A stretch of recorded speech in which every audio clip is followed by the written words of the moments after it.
Shared Humanity, art song of Black Americans as lens, language, vision, and hope. Please welcome Ollie to the stage.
Where I serve as the Associate Dean of Academic Programs in the College of Fine and Applied Arts. I bring you greetings from the School of Music, where I am the Suzanne William Allen Distinguished Professor of Music and Professor of Voice, conductor and artistic director of Black Chorus at Illinois. Thank you so very much, South Africa NAPS. I am so pleased to be with you, and it has been really delightful to spend this time with you. I want to thank Dr. Conroy, Dr. Bronwyn, and all of the chapter leaders for having issued this invitation to me, and all who are responsible for my being here. Delighted to present this offering. And I want to thank each and every one of you for staying to hear this presentation. I am sincerely appreciative. Now, I must thank my trustees. Ashley Michelle Davis, she's my chief of staff, and my assistant conductor. And Charity Christian Davis, she's my communications director and assistant conductor. And although you don't see her with me, my firstborn, Kirsty Dates, whose presence will be felt in this PowerPoint presentation, and she's my creative director. So with the time remaining, we'd like to satisfy the promise of our session description and speak to our motivation for this program. So here's the story. The story is short. The answer to the question, why I'm here and why this presentation, is just simply the music. My commitment to this music, my commitment to its methodology, and my commitment to its message. I started our time together with a recording that I did of Florence Price's Feet of Jesus with my collaborative colleague, Dr. Casey Robards. I thought it was a fitting presentation as I talk about art songs and spirituals of Black Americans. I thought it fitting because, as we've already learned today, Florence Price was a luminary when it comes to female composers of African American descent, having composed in just about every idiom. And then we have my favorite poet, Langston Hughes, the people's poet, the one who's responsible for capturing the essence of the Black experience in America, especially during what we know as the Harlem Renaissance period. So, Florence Price took Hughes's text and she wrote an art song in the form, in the spirit, in the manner of a spiritual. So although it had reference to a religious text, it's actually an art song because those are words that were penned by Langston Hughes. So, I've talked a little bit about the art, and you're going to experience the art. You hear the art is the actual music, it's sung art, yes? Mm-hmm. And I just want to say that I am on a mission, and if you read the description of my presentation in your program, you will see that calls for diversity and inclusion and equity, and I like to say righteousness and justice, were at fever pitches in 2020. And actually, the origin story of this presentation comes from an incident in the yet-to-be United States when Mr. George Floyd was murdered. And I was actually preparing a recording project of German Lieder. And I was in one of my favorite spaces in my home when I was vocalizing, and my boyfriend, that would be my husband, who knows my voice as well as I know my voice. And I was vocalizing, and then all of a sudden the music stopped because I started thinking about the social circumstance and what we were experiencing in our country. And he came and he says, "Aren't you going to do another la la la?" And when he saw me, he saw the expression of my face, and he said, "It's going to be all right." And I believed him. I said, "It's going to be all right. What will be my offering? What will be my contribution to make it all right?" Mm-hmm. Well, it would be my music. It would be my voice. And so I went on this sort of journey to return to some things that I love very much, and that's the poetry, the literature of Black Americans. I used to teach English at the university as a graduate assistant, and I went to my anthology of Black writers, and I started reading Countee Cullen and James Weldon Johnson, and of course Langston Hughes, and others. And I started finding answers. And I thought, well, I know some settings of this repertoire, of this literature, so why not prepare something and give voice? Because I believe that people don't like other people because they don't know other people. And if you know me, you will like me. And if you don't like me, it's because you don't know me. So I said, if I could just be on this sort of journey and share this literature and this repertoire. And so this probably is about the 8th iteration of a larger piece of talks that I do, and they're called Yet With a Steady Beat, and that's a phrase from James Weldon Johnson's poem, Lift Your Voice and Sing. And so we have today, Toward Justice and Shared Humanity. So,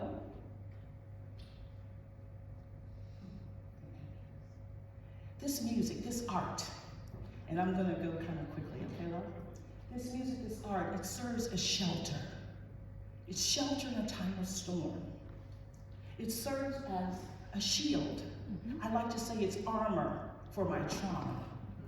It serves as a system because inherent in the music is the story of the people and all of their navigational tools, how they survived, how they made it. See, in Black America, we have a lexicon. And if we can just visit and revisit as necessary that lexicon, we can find strength from the experiences of the elders. Case in point, we can find how our music has been refashioned and has been repurposed. So we can see in the civil rights movement of the 50s and 60s, we found hymns and spirituals repurposed for that specific circumstance. So the music is not only a shelter, a shield, and a system. The music is a soundtrack. It tells a story. If you study the music of Black America, you can tell basically what the social circumstances are given in a given period. Perhaps this is a template for other cultures, but since I got the mic, I'm going to talk about the experience of Black Americans. Okay. So, it's possible to listen and not hear. So humbly receive this offering. This music is not finished with me, and it's not finished with you either. So as lens, I offer a way of seeing. As language, a way of saying. As vision, a way of perceiving. And as hope, fuel for the journey. The art songs compose music for voice with text from the collective consciousness of an enslaved community and the brilliant minds of free women and men of the 20th century is what comprises this offering. Art, sung art, the music. Aesthetic, the specific detailed performance practice or the method. Any of you ever heard of that Motown group, The Temptations? All right.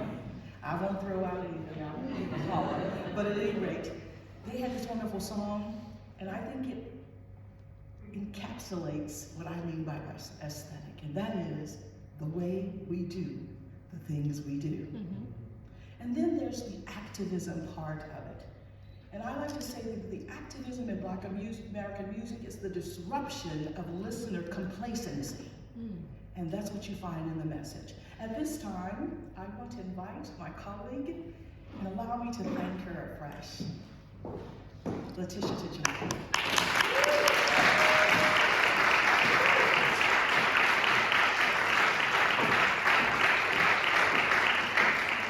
In your program, we have a full concert program that was curated back in 2020 that I have presented at so many dance conferences. I presented it in Tennessee and Maryland and at the national conference in 2022, I believe it was, and delighted to take excerpts and present them to you on today. So if you look at that program that's in your program, you'll see that I've started with a couple of spiritual arrangements. My favorite arranger of spirituals is Francis Hall Johnson. Why? Is because he is just so very perfect, okay? Having had his grandmother, who had been an enslaved person, living with him, he writes that he could hear her moaning and groaning as she went about, singing these songs of the tradition, singing her experience, and that stayed with him. What he heard stayed with him.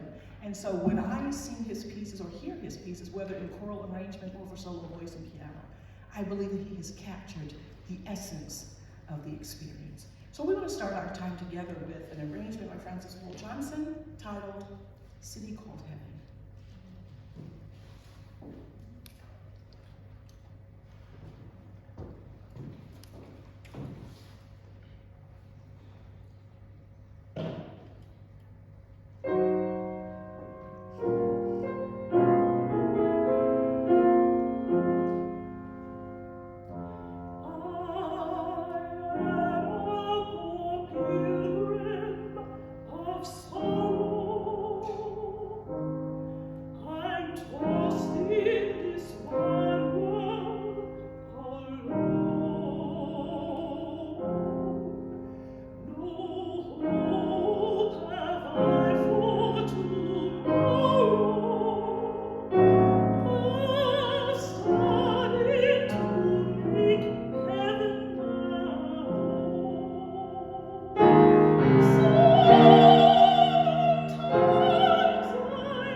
Robinson was real authentic because he had lived with someone he had heard firsthand. And then we're going to move further into the 20th century with John Daniels Carter. Again, for me, the most sophisticated treatment of the spiritual. He wrote a cantata that was debuted in Washington, D.C. by the one and only soprano assoluta, Leontine Price. And yes. And so we're going to do an excerpt from his cantata. It's a 5-movement work. We're going to do the Recital. Sometimes I feel like a motherless child.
Enslavement of Africans in America, we had the Emancipation Proclamation, we had the 13th, 14th, and 15th Amendment, and we thought things were going to look better, but they didn't quite look so good because we didn't have Reconstruction, which was a promise but didn't last.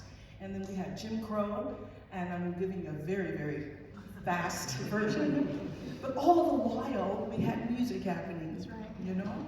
As I say, oftentimes, coming from Africa, the continent, when we were captured and enslaved, we may not have been able to bring what I call our material culture, but we brought our immaterial culture. We brought our values, our mores, our memory. We brought our appetites. And so we brought our music. And so, delighted to have presented those 2 arrangements of spirituals, one from a very young time in its sort of development, and then one, as I like to say, probably the most sophisticated treatment. At this time, we're going to turn our attention to the aesthetics, okay?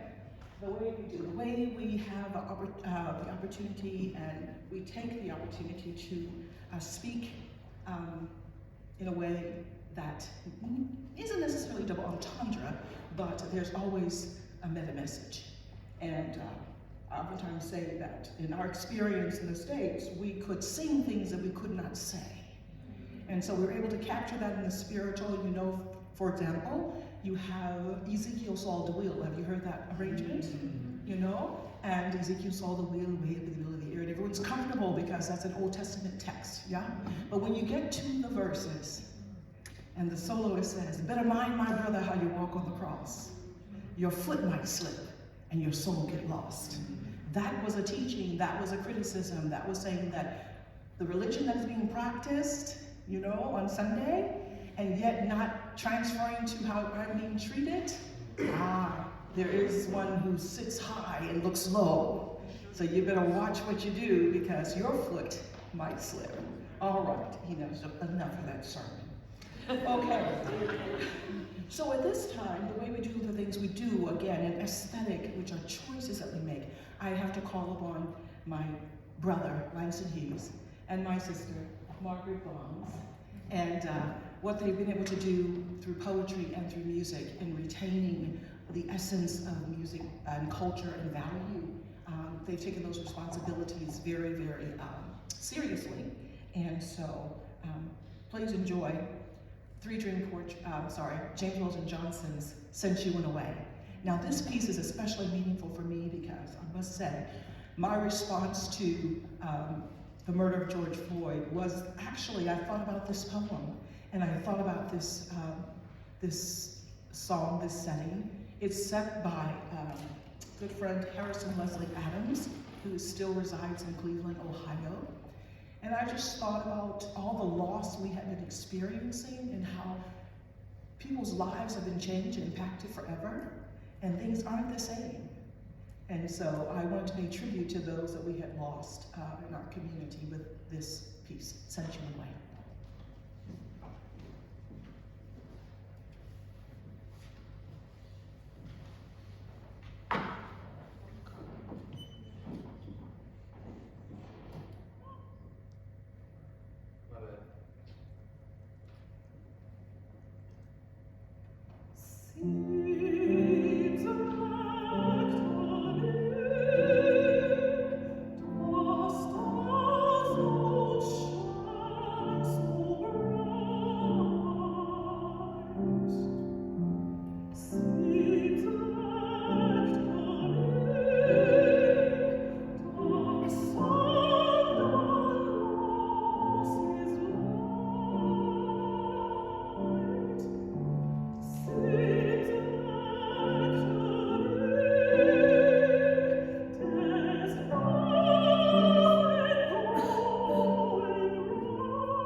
dialect. And probably the foremost poet from Black America who wrote in dialect was a young man by the name of Paul Laurence Dunbar. And Paul Laurence Dunbar, wonderful writer. He wrote also some beautiful poetry in prose, but America was not ready to accept that brilliance at the time, and so he earned great acclaim for his dialect poems. But what we want to present right now is a short little piece that is written in prose, and it's called Compensation, so I hope you enjoy it. And we'll follow that up with prayer, again, a text by Langston Hughes. The composer for Compensation is Charles Lloyd Jr., and the composer for prayer is Harrison Leslie Adams.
about the art, we've talked about the aesthetic, and we want to conclude by talking about the activism, because there's activism in music.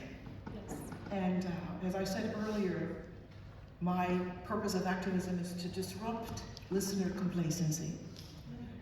When I hear music, I'm moved to do something. I'm moved to do something maybe just support that music, that artist, to take the challenge that was presented to me and to own it, to take the situation and circumstance that's been presented and to own it and to do what I can for it. So again, I call on my brother, Langston Hughes, to provide me with a text, and my sister, Margaret Bonds. She set 3 settings of his. She titled the cycle 3 Dream Portraits. I hope you enjoy them.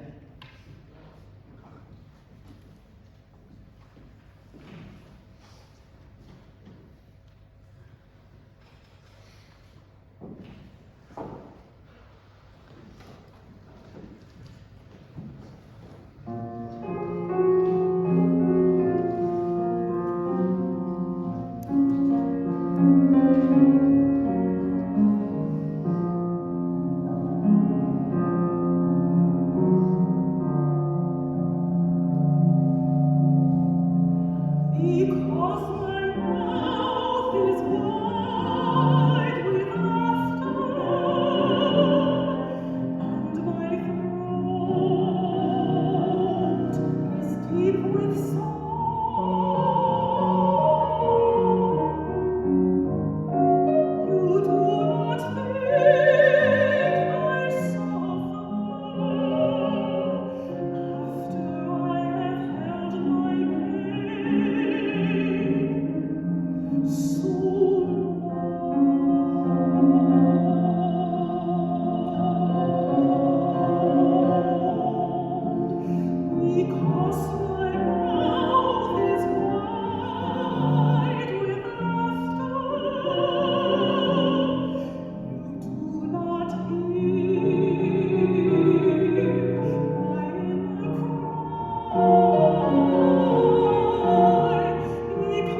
my feet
thank you, because I don't want to run into someone else's time.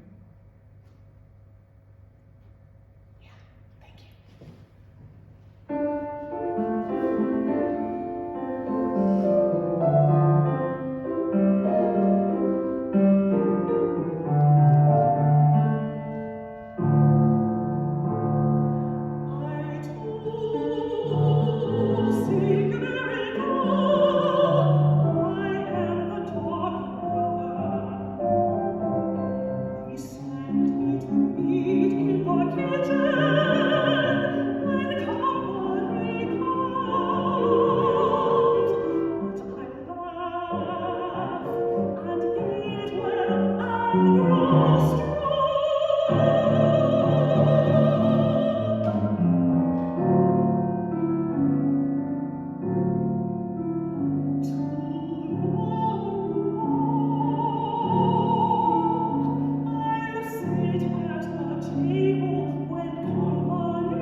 Actually, I've written a song called Feel the Warmth.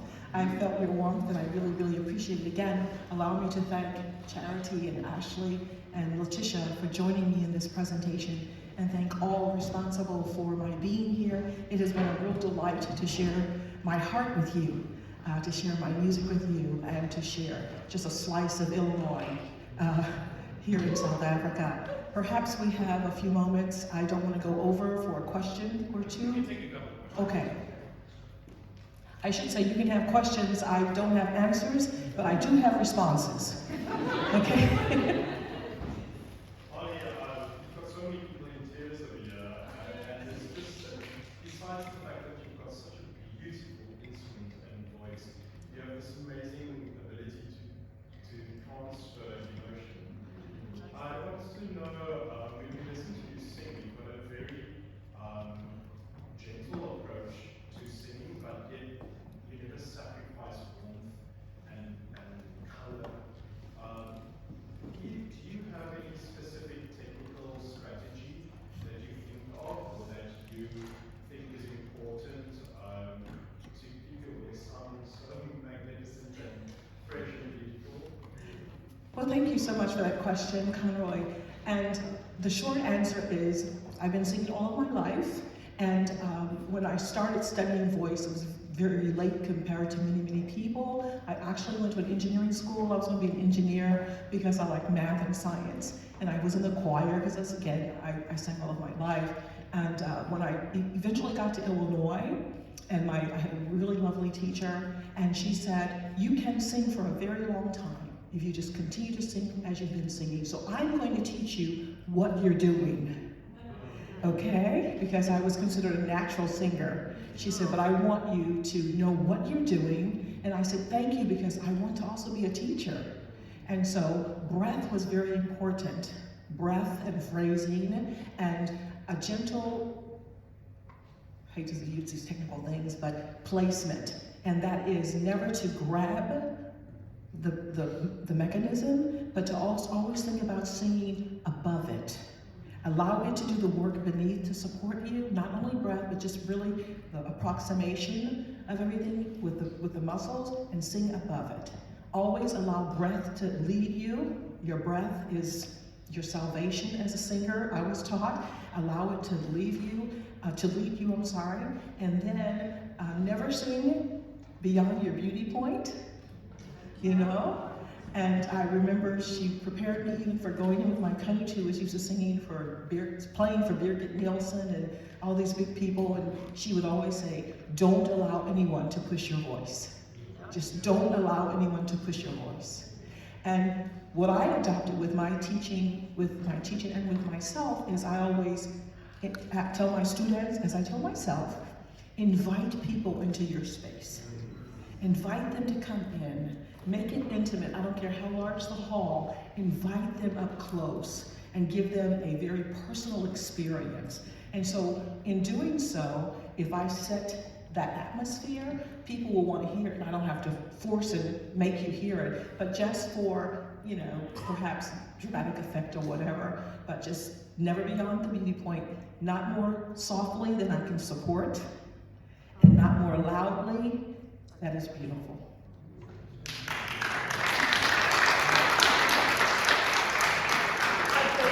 I basically wanted to ask the same as Conroy, but do you practice every day? I should just say your voice is astonishing. Thank you. It really is. And the emotion is in the voice, and that is what's so amazing about it. And if you're a kid sitting in the school, this is how to sing until you're 8 years old. And I'm so touched by it, but I want to know if you practice every day, how long do you practice, or is it just part of how you sing? And then I just want to say, if you ever want me to be wherever you are, I'm there. Thank you so much. Thank you for the question, and thank you for the offer. And perhaps these are my children. These are my girls. And perhaps they should answer the question. I would say, in short, they grew up in a very quiet house. Quiet house. Mother never raised her voice. I never yelled. I never, it was a quiet house. And so I never yelled to the next room to get someone. I used my regular voice because I felt if I spoke well and spoke properly, I was always vocalizing. I was always using my voice healthfully. And so when I'm preparing for a performance, of course, I have my routine. I usually practice 3 times over a day. During the day. Something in the morning, set the voice, check the voice and set the voice. Middle day, a little more intense, get ready for the repertoire. Early evening, sing through something, whatever. And if I'm learning new pieces, of course, it may be more than that, more than an hour and a half a day, just to make sure the voice is ready for the demands of the repertoire. And so, Chair Ashley, what do I do? You know. When she speaks to us, she speaks in a vocalizing sort of tone. Charity, please clean your room. It's always in that place that's ready for performing. Does that satisfy your question, dear? I am beyond satisfied. Oh, thank you. Anyone else? Yes, dear. I'm so grateful for your message of empowerment, and I realize that when you're giving this, you're taking risk, and I just wondered if you could speak to that just a little bit about putting yourself and your everything on the line for the message that you're sharing. Thank you for that question.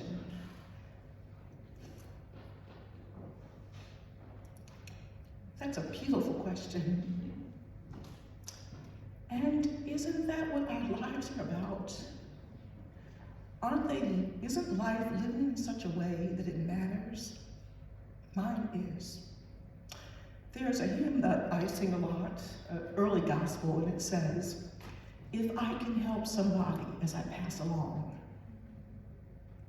if I can cheer somebody with a word or song, if I can show somebody who is traveling wrong, then my living will not be in vain.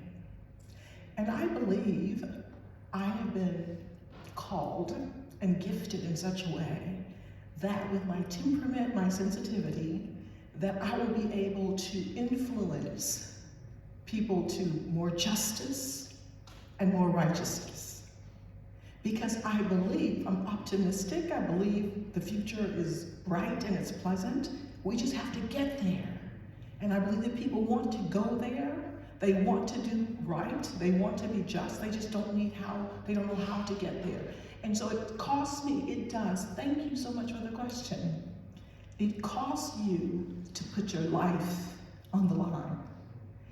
In one case, I'll say this. I was fortunate, as I said earlier, with my teachers and my coach. I had good experiences as a student at Illinois. And I also was committed to my community. I was committed to the Black students on campus. And so I started conducting this choir. I didn't study conducting, but I knew that the discipline that I had in my field, they could benefit from it. And so I kept working with these students. I kept conducting them. I'm so proud of them. And I don't mind telling you how old I am. I am mature. I'm a mature age. And I've conducted this choir for 43 years.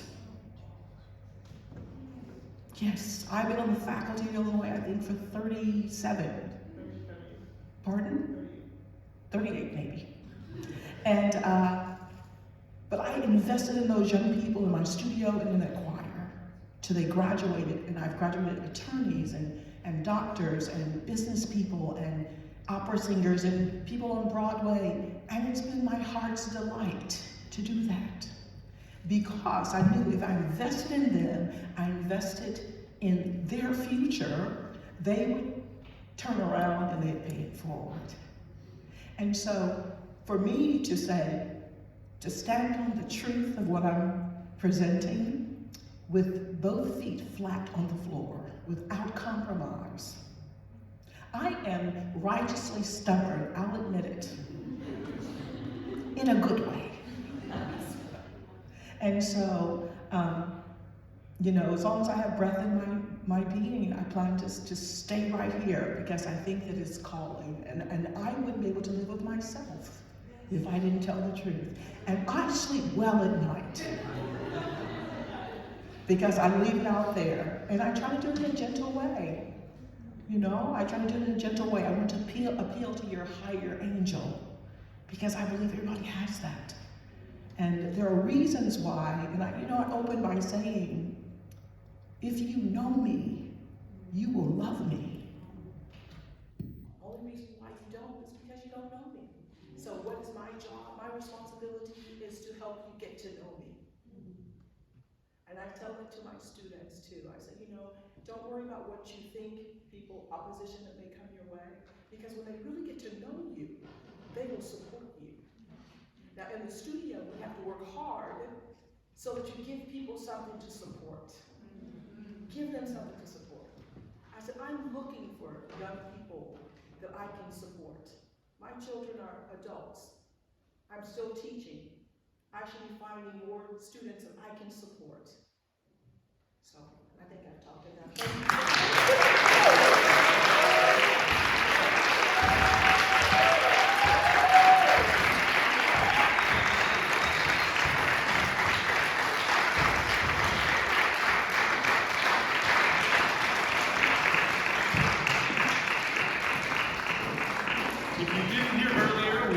The tea break today to try to help get done a little bit earlier, so we'll take just a couple of minutes to reset the stage before the next presentation.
Oh, okay. I think we're going to